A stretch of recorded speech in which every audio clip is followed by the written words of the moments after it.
Okay, Assalamualaikum. Hari ini kita belajar pengenalan kepada asas animasi. Okay.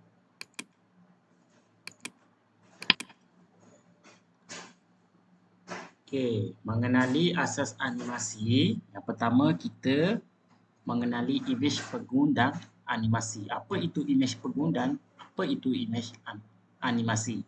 Seterusnya kita membezakan imej penggung dan animasi.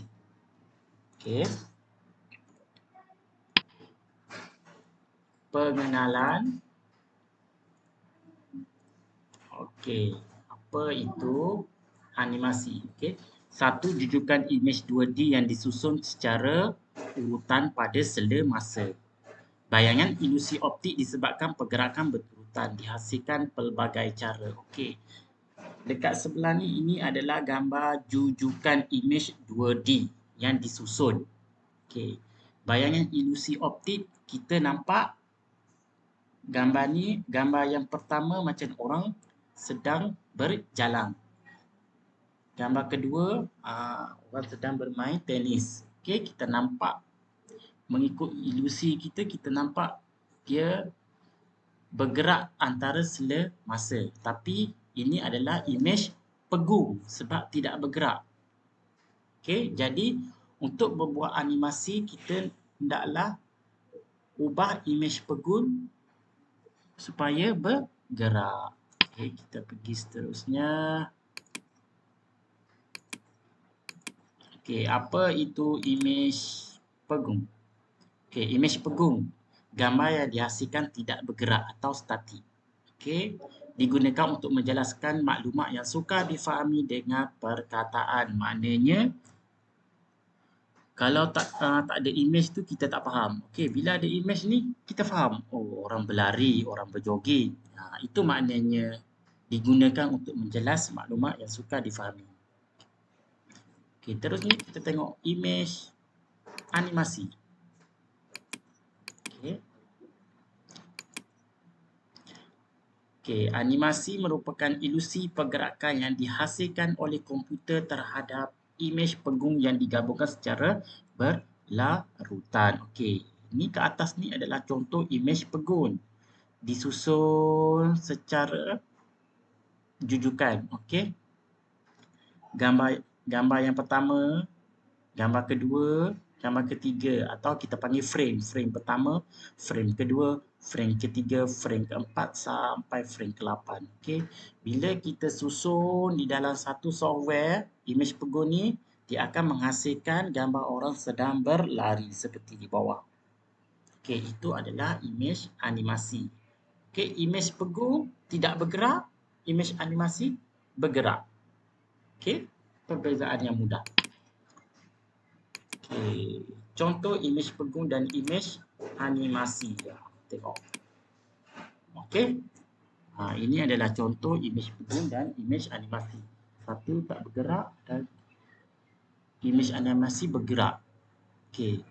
Ini bergerak sebab kita edit ataupun kita create daripada imej penggung. Macam slide sebelum ni. Okey, seterusnya kita membuat perbezaan imej penggung dan animasi. Okey.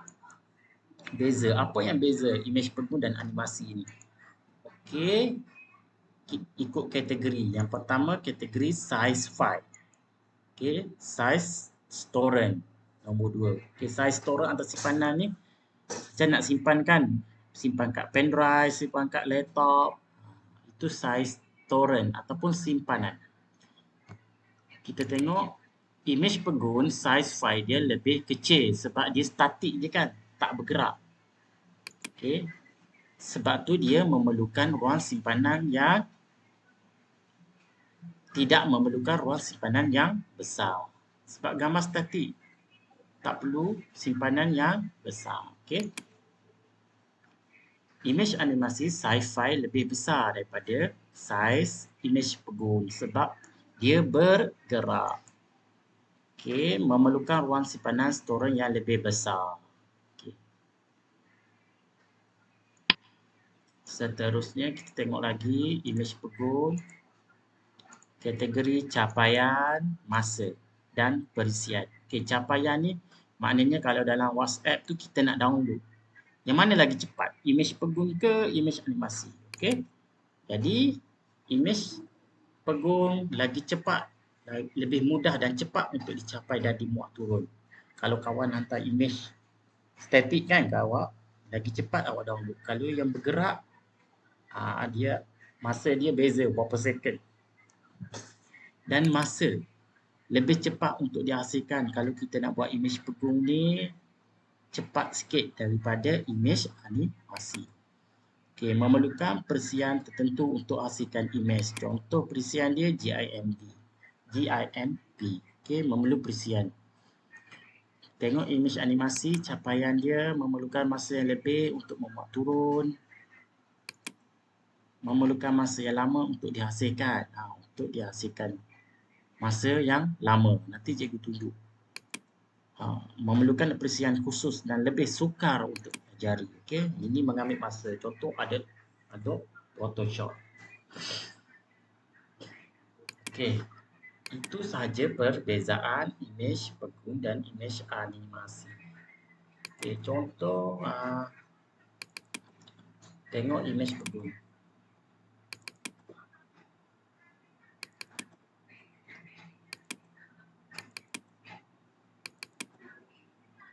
Okey, contoh imej yang cikgu guna perisian Adobe Photoshop untuk membuat imej.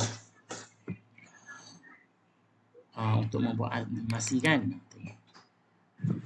Okey, Assalamualaikum warahmatullahi wabarakatuh. Dengan dekat awak tengok ni masa dia berapa lama. Okey, ada start supaya contoh imej ni, ini imej tak bergerak. Tapi cikgu nak bagi gerakkan dia, cikgu guna Adobe Photoshop. Okey, Adobe Photoshop. Tengok masa berapa. Itu maksud dia mengambil masa yang lama.